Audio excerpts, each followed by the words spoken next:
una gordísima, usted se acuerda del 3% y todo aquello, ¿verdad? Pero no era el 3, era mucho más.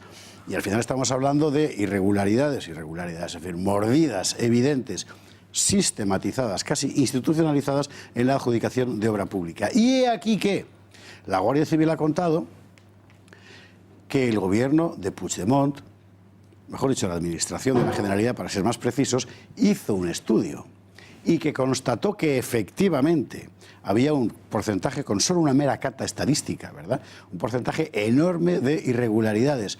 ¿Y qué hizo Carles Puigdemont en algo que Antonio Alonso Timón me dirá si sí o si no, solo puede llamarse como encubrimiento? Ocultó el informe de su propia administración sobre este asunto. María Matos tiene toda la información. María Matos, muy buenas noches. Buenas noches. Pues como decía, se trata de una corrupción que deriva de la trama del 3%. Y todo comienza cuando en el año 2017 la Guardia Civil descubre en un despacho de Infraestructures.cat, el organismo de la Generalitat encargado de adjudicar las grandes obras públicas, encuentra en un cajón este documento, un informe interno elaborado por el gobierno de Carles Puigdemont que admite la existencia de graves irregularidades en la licitación de contratos durante la etapa de Artur Mas y también confirma la financiación ilegal de la antigua Convergencia de Cataluña. Pero vamos a ver en qué consistía esa financiación ilegal de Convergencia. Las empresas de construcción, aquí lo tenemos, daban grandes comisiones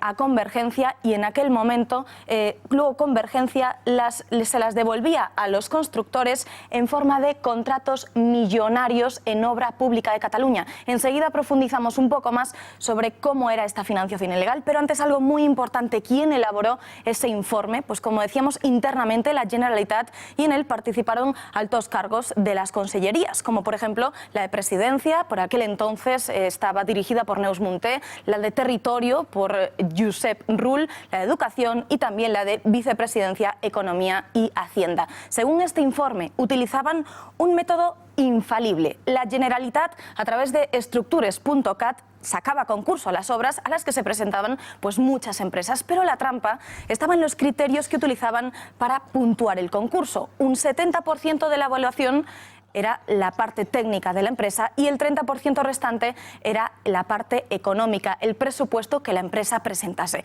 Como vemos, la mayor parte, un 70% de la evaluación, la hacían con una valoración absolutamente subjetiva, lo que les permitía ponderar a unas empresas por encima de otras sin casi dar explicaciones. Y si alguna de las empresas no coincidía con un presupuesto, lo pactaban previamente, es decir, el resto, el 30%. En definitiva, hablamos de un documento elaborado pues por la Generalitat en el que reconoce textualmente la manipulación de la parte técnica. Vamos a leerlo. La escasa o nula justificación de las puntuaciones finales y el amplio margen de subjetividad de los criterios dificultan la extracción de conclusiones categóricas. Queda demostrada esta mafia del 3%, pero Puigdemont prefirió guardárselo en el cajón.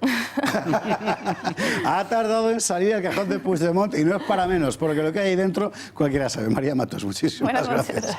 Muchísimas gracias. Bueno,